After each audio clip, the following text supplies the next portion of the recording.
বিয়ের ২ মাসের মাথায় শ্বশুরবাড়ির সামনে অনশনে বসেছেন বরিশালের এক গৃহবধূ। বিয়ের মাত্র ২ মাসের মাথায় শ্বশুরবাড়ি থেকে তাকে অস্বীকার করায় এই পথ বেছে নিয়েছেন মাহবুবা আক্তার। তিনি অভিযোগ করেন, বিয়ের পর থেকে এখনও পর্যন্ত তাকে শ্বশুরবাড়িতে ঢুকতে দেওয়া হয়নি। স্বামীকেও ফোনে খুঁজে পাচ্ছেন না। খোঁজ নিতে বুধবার শ্বশুরবাড়িতে গেলে তাকে তালাকনামা ধরিয়ে দেন তার শাশুড়ি, যা দেখে হতবাক হয়ে যান এই গৃহবধূ। এরা এখন আমাকে মাইনে নেয় না, বলতেছে নাকি আমাকে তালাক দিছি, অথচ আমি কিচ্ছু জানি না তালাক দিছি নাকি। কিন্তু যখন আমি চাকরি বাকরি করছি, এই ছেলে আমার কাছে অনেক টাকা পয়সা নিয়ে খাইছে। আমার একটা অসুস্থ বাবা বাসে। বরিশাল নগরীর ২ নম্বর ওয়ার্ডের বাঁশতলা এলাকায় ঘটেছে এমন ঘটনা। এই এলাকার বাসিন্দা মাহমুদুর রহমান নিবিড়ের সঙ্গে বিয়ে হয় মাহবুবা আক্তারের। তাদের প্রায় ৩.৫ বছরের প্রেমের সম্পর্ক শেষ পর্যন্ত পুলিশের সহায়তায় বিয়ে পর্যন্ত গড়ায়। মাহবুবা দাবি করেন, প্রেম চলাকালীন তারা স্বামী স্ত্রীর মতোই মেলামেশা করেছেন। কুয়াকাটা, কক্সবাজার সহ বিভিন্ন স্থানে একসঙ্গে ঘুরেছেন, কিন্তু হুট করেই তাকে বিয়ে করতে অস্বীকৃতি জানায় প্রেমিক। পরে পুলিশের সহায়তায় তাদের বিয়ে হয়। একটা স্বামী স্ত্রীর মধ্যে যা হয় সবকিছু ওর সাথে আমার সাথে হয়ে গেছে। পুলিশের কাছে বলছি, তারপরে তারা সবকিছু নিয়ে মীমাংসা করাই দিয়েছে, বিয়ে পড়াই দিয়েছে। ফ্যামিলিগতভাবে কাজী অফিসে নিয়ে বিয়ে হয়েছে। তারপরে বিয়ে হওয়ার পরে কি আমার যে ভোটার আইডি কার্ডটা সেইটাও তারা লুকাইয়ে রাখছে, আমাকে দেয় না।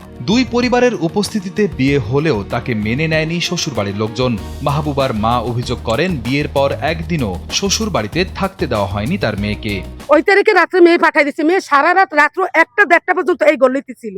ওরা কেউ বাসায় ঢুকায় নাই। ওর মা কাজীর অফিসে এমন নাটক করে বাসায় ঢুকছে, সবাই বলছে ওর মা নাকি গলায় দড়ি দিছে। এই কইয়ে সদর হসপিটালে এনেছে।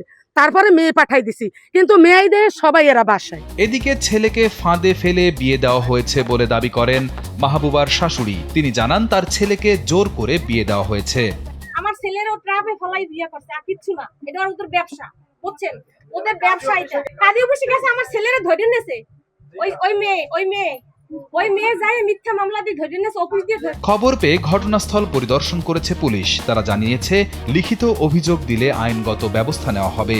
আমি ত্রিপুরা সংবাদে আসছিলাম, তাই ত্রিপুরার সংবাদে এসে দেখি একটা মেয়ে এসে আপনাদের সামনে স্টেটমেন্ট দিতে আছে, সে নাকি 2.5 মাস আগে তার নিবিন নামে একটা ছেলের সাথে বিবাহ হয়েছে। তা সে আসলে এখানে তারে ঘরে তোলে নেয়। এইটুই শুনলাম আর কিছু। আমি তার বুঝেই বললাম যে আপনি থানায় যান, ওসি স্যারের সাথে আলাপ করেন, বিষয়টা স্যারের সব। পারিবারিক সম্মতিতে বিয়ে হলেও শ্বশুরবাড়ি থেকে নানা অপবাদ দেওয়া হচ্ছে বলে দাবি করেন মাহবুবা। তবে যত অপবাদই দেওয়া হোক, তিনি তার স্বামীকে ফিরে পেতে চান, স্বামীর সংসার করতে চান।